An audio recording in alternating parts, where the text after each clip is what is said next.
अस्सलाम वालेकुम। क्या हाल चाल, उम्मीद करते हैं कि आप खैरियत से होंगे। हमारी दुआ है कि आप हमेशा खुश रहें, हंसते और मुस्कुराते रहें और इसी तरह में अपना प्यार दिखाते रहें। बिल्कुल जी, मेरा नाम मुअज्जम अली, मैं तारिक महमूद, मैं मोहम्मद यूसुफ। तो आज हम जिस वीडियो पर रिएक्ट करने जा रहे हैं, वीडियो का टाइटल है इंडिया सक्सेसफुली टेस्ट हाइपरसोनिक इन 2 किलोमीटर पर सेकंड स्पीड DRDO। तो ये भाई साहब हाइपरसोनिक मिसाइल टेस्ट कर लिया इंडिया ने, जो कामयाबी से हो गया है। वीडियो देखते हैं और अपना रिव्यू पढ़ देंगे। कौन ऑन करते हैं? ये 3, 2, 1। Now, +1, +2, and counting out. Article taken off. Page it off, confirm. तो दोस्तों, कई सालों के बाद DRDO एक बार फिर से एक्शन में दिखाई दे रहा है HSTDV व्हीकल को लेकर। दोस्तों, HSTDV व्हीकल क्या है और आज जो इसका सफलतापूर्वक परीक्षण किया गया है DRDO के द्वारा, उसके अंदर क्या डिटेल निकली है और दुनिया के अंदर भारत ने किस तरीके से फिर से दिखा दिया है कि भारत बहुत जल्द हाइपरसोनिक मिसाइल बनाने जा रहा है। क्या है मामला? बहुत इंपॉर्टेंट न्यूज है, तो शुरू करते हैं दोस्तों आज की इस वीडियो को। दोस्तों, भारत के अंदर हाइपरसोनिक मिसाइल बनानी थी, तो भारत को यह बनाने के लिए कुछ अलग तरीके की टेक्नोलॉजियां चाहिए थी। सबसे पहले तो हाइपरसोनिक मिसाइल का टेस्ट करने के लिए हमें हाइपरसोनिक विंड टनल बना ली थी, और वो विंड टनल हमने इजराइल की मदद से अपने देश के अंदर बनाई और फिर उसके अंदर टेस्ट हुए और फिर सीरीज के अंदर टेस्ट होते जा रहे हैं। और अब भारत अंतरिक्ष के अंदर भारत के HSTDV यानी कि हाइपरसोनिक टेक्नोलॉजी डेमोन्स्ट्रेटर व्हीकल का टेस्ट कर रहा है। इस व्हीकल का टेस्ट तो भारत कई सालों से कर रहा है। 2019, 2020 और 2023 के अंदर लगातार सीरीज में टेस्ट हो रहे हैं। इस टेस्ट करने का सिर्फ इतना सही मतलब है कि इस व्हीकल के अंदर जो इंजन लगा हुआ है, जो बेसिकली हमारी मिसाइल के अंदर जब लगेगा तो उस मिसाइल की स्पीड ये हाइपरसोनिक स्पीड तक लेकर जा सके। हाइपरसोनिक स्पीड कितने एक मैक की होती है, आपके मन में सवाल उठ रहा होगा। 5 मैक से ऊपर अगर आपकी मिसाइल की स्पीड हो जाती है तो वो हाइपरसोनिक मिसाइल गिनी जाती है। और दुनिया के अंदर 2 देश हैं जिनके पास हाइपरसोनिक मिसाइलें हैं, पहला है रशिया, दूसरा है चाइना। और दुनिया के अलग अलग देश इसके ऊपर टेस्ट कर रहे हैं। कुछ देशों के अंदर सक्सेसफुल टेस्ट भी हुए हैं और कुछ देश अभी लगे हुए हैं जिनके अंदर भारत भी शामिल है। दोस्तों, भारत ने 27 जनवरी यानी कि आज उड़ीसा के व्हीलर द्वीप पर, यानी कि जिसे doctor APJ Abdul Kalam launch complex के नाम से भी जाना जाता है, सुबह 11:03 पर इसका टेस्ट किया और यह टेस्ट बहुत सक्सेसफुल रहा। बाकायदा इस टेस्ट को देखने के लिए, निगरानी रखने के लिए बंगाल की खाड़ी में भारतीय नेवी ने एक जहाज भी तैनात किया था और बेसिकली वहां पर भी इस टेस्ट को सक्सेसफुल माना गया है। अब इस टेस्ट के अंदर हुआ क्या दोस्तों? इस टेस्ट के अंदर यह देखा गया कि हाइपरसोनिक व्हीकल की जो एक स्पीड थी वो तकरीबन 2 किलोमीटर प्रति सेकंड की थी। दोस्तों, 1 सेकंड के अंदर यह व्हीकल 2 किलोमीटर का सफर तय कर रहा था आसमान के अंदर, और तकरीबन 20 सेकंड तक यह जो एक व्हीकल है अपना सफर तय, एक जिसका जो रूट था उस रूट पर यह करता रहा। दोस्तों, स्क्रैम जेट इंजन इसके अंदर इस्तेमाल किया गया है। नॉर्मल जो मिसाइलें होती हैं उसके अंदर रैम जेट इंजन होता है, लेकिन इसके अंदर स्क्रैम जेट इंजन होता है, जिसका एक ये फायदा है कि ये हाई स्पीड तो देता ही है, साथ में ही बाहर की स्पीड का भी इस्तेमाल कर लेता है अपने इंजन की रिक्वायरमेंट को पूरा करने के साथ साथ अपनी स्पीड को बढ़ाने के लिए।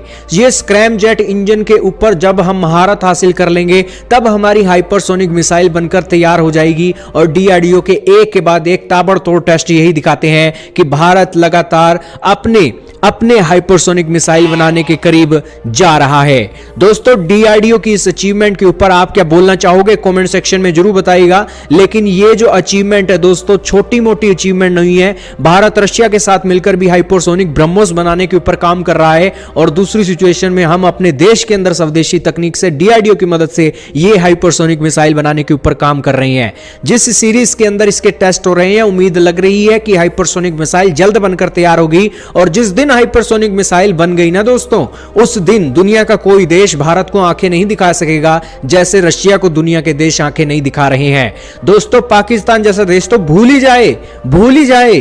भारत की ब्रह्मोस ने तो उसे अभी भी डरा रखा है, लेकिन जिस दिन यह हाइपरसोनिक मिसाइल बन गई, पाकिस्तान का तो कोई नामो निशान ही नहीं बचेगा।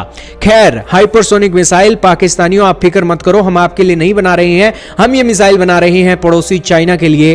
खैर, आपका क्या मानना है दोस्तों इस डेवलपमेंट के ऊपर? और DRDO को बधाई देना मत भूलिएगा इस वीडियो के कमेंट सेक्शन के अंदर। चलो जी, वीडियो खत्म हो गई। और भाई साहब, एक तो रिपब्लिक डे था वो कल, और आज ये भाई साहब ये जो न्यू मिसाइल जो है वो टेस्ट कर लिया। तो DRDO तो आए दिन रोज कोई ना कोई कारनामा करते रहता है। हम तो रोज देखते हैं भाई वीडियो, कभी कोई गाड़ी बना रहता है, कभी कोई मिसाइल बना रहता है, कोई ना कोई चीज जो है, कभी वो ड्रोन, ऐसी कमाल की तकनीक। कल हमने एक वीडियो देखी थी, वो वर्ल्ड फेयर की वीडियो थी, जिसमें उन्होंने मेरे ख्याल में वो दे रहे हैं हथियार जो उड़ने के लिए आर्मी को पहाड़ी इलाकों में। लेकिन उसकी एक कमी लगी मुझे कि वो सिर्फ ना 5 मिनट तक वो उड़ सकता है। अच्छा, दुरानिया उसका 5 मिनट तक है। अब शुरुआत है ना, आस्ता आस्ता उसके अंदर बेहतरी लाएंगे। ये टेक्नोलॉजी काफी पुरानी है, ये आज की नहीं, ये बहुत पुरानी टेक्नोलॉजी है, लेकिन इंडिया में अभी शुरू होगी आर्मी के लिए। तो ये जो मिसाइल की सीरीज की बात करें तो भाई साहब जिस तरह ब्रह्मोस है, सही बात है, पाकिस्तान पे अटैक हुआ था, पाकिस्तान को पता ही नहीं लगा। अटैक तो नहीं किया, चलो मिस फायर हो गया, जैसे भी हुआ, अटैक हुआ, मिस फायर जैसे भी हुआ, लेकिन पाकिस्तान को पता लगा भी तो उसने वही कंट्रोल नहीं कर पाया। पाकिस्तान को डराया तो है ना, लेकिन पाकिस्तान का पता भी चल गया ना इंडिया के भी कितने पानी के अंदर है। सही बात है, मजाक कर रहे हो। तो मजाक तो उन्होंने हमारे साथ किया है। क्यों? तो मजाक ही है भाई साहब ने जगह दे दी अपना मिसाइल टारगेट के लिए, नहीं टारगेट के लिए नहीं, टेस्ट कर लिया उन्होंने, पड़ोसी देश है। अब ना जगह देते तो फिर बुरी बात थी ना। मजे की बात है, जिस घर पे लगा था एहसान किया, जगह दी जिस जगह पे लगा था उसमें घर में कोई बंदा शंदा वो मरा नहीं है। तो फिर क्या फायदा हुआ, जगह ही दी है ना भाई। तो निशाना अच्छा था वैसे उस जगह पे जाके लगा के जहाँ पर कोई लोग नहीं थे। यार उन्होंने चेक कर लिया होगा भी इस जगह पर है ही कुछ नहीं, उनके पास टेक्नोलॉजी नहीं है। सही बात है। तो सरप्राइज से काफी चीजें जो अभी भाई क्लियर देखी जा सकती हैं। वो अलग बात है कि अभी हमारे पास वो टेक्नोलॉजी नहीं है, ज्यादातर वो इसराइल और अमेरिका के पास है।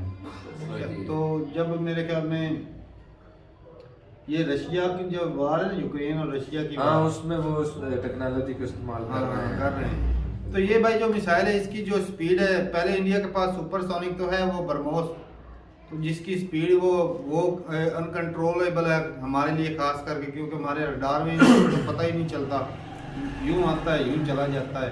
तो चला किधर जाता है भाई?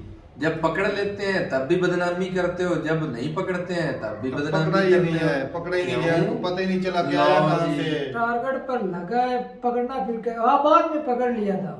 बाद में नहीं, जब अभय नंदन को गिराया था तब भी तुम वो तो अलग अलग नहीं था मामला, ये वाला मामला। जब पकड़ लो भाई तब भी बदनामी करते हो, ना पकड़ो तब भी बदनामी करते हो भाई, किसी तरीके से तो जीने दो। भाई अब भाई मान लिया आपने, एक कारनामा सरंजाम दे दिया भाई, वो 2000 अब इसी को लेकर बैठे रहना, पाकिस्तान को धमकियां दिए जा रहे हैं जी, इसी को लेकर बैठे रहना, आगे नहीं। तो हम क्या करें भाई, बना लिया है तो आपने थोड़ी हमारे लिए बनाया है, चाइना के लिए बनाया है जी। लेकिन एक और बात है, हमारे लिए रशिया के साथ ताल्लुकात ठीक हो, हमारे लिए तो ले लेंगे, हमारे लिए तो नन्हे मुन्ने ये थोड़े सफर वाले भी चल जाएंगे, पास ही तो है, कितनी दूरी है हमारी। ये 40 किलोमीटर वाला पहाड़ों में टिकट जाना है, लेकिन जितनी इसकी स्पीड है ये तो पाकिस्तान को ऐसे ही क्रॉस करके आगे निकल जाएगा, फिर ये अफगानिस्तान टारगेट को जल्द अचीव कर सकता है। हाँ, ये स्पीड इसकी अच्छी है, और लेकिन इसकी जो रेंज थी वो कम है, जो पहला टेस्ट किया है वो रेंज कम है। तो ये जो फाइनल है वो इजराइल की मदद से 2019 से लेकर अब तक टेस्ट ही हो रहे हैं। आस्ता आस्ता इसके रेंज भी बढ़ाएंगे। अभी जो छोटे लेवल पर किया टेस्ट तो अच्छे से कामयाब हो गए, फिर वो हौसला बढ़ जाएगा। चाइना के पास ऑलरेडी है, ये तो है। हाँ, इधर खुशियां मना रहे हैं पाकिस्तान को अटैच करके, उनके पास ऑलरेडी बना हुआ है। ये भाई साहब टेस्ट कर रहे हैं। पाकिस्तान है, चाइना को भी लेकर ही बना रहे हैं, पाकिस्तान को तो जरूरत नहीं, पाकिस्तान के लिए तो ब्रह्मोस ही काफी है। तो ठीक है भाई, अच्छी है, DRDO बड़े अच्छा काम कर रही है कंट्री के लिए। तो ये जिस तरह ये आए दिन कोई ना कोई नई चीज निकाल रही है, इससे कंट्री को भी फायदा, आत्मनिर्भर बनना ना इसे आसान हो जाएगा, क्योंकि जो डिपेंड है पहले ऑलरेडी रशिया और अमेरिका पे, क्योंकि वहां से अगर हथियार लेते हैं साफ है इसकी मेंटेनेंस के लिए भी खर्चा होता है, यूरोपियन से जहाँ पे से भी हथियार लें दूसरे कंट्री से। इस तरह का हाइपरसोनिक रशिया के पास है, पूरी दुनिया के साथ लड़ रहा है। जब इंडिया के पास आगा तो फिर क्या बनेगा। असल में यूरोपियन कंट्री पे वो नहीं चाहते कि जिस तरह पे पहले इंडिया ने किया था अग्नि वाला टेस्ट, हाँ। वो भी नहीं चाहते कि ज्यादा लंबी रेंज वाला हो कि जो हम तक पहुंचे। तूने भी तो उससे भी खतरा है वो ना। डर लगता है। तो ठीक है भाई, ये DRDO बड़ा काम कर रहा है। और भी बताइएगा कमेंट सेक्शन में कि ये भी कम रेंज वाला, इससे से ज्यादा जो है वो इंडिया के पास, या इंडिया के पास तो जो अभी फिलहाल यही है। तो दुनिया में सबसे ज्यादा जो रेंज वाला मिसाइल है वो किस कंट्री के पास है, जरूर बताइए कमेंट सेक्शन में। मिलते हैं नई वीडियो के साथ, तब तक के लिए इजाजत दें। अल्लाह हाफिज़।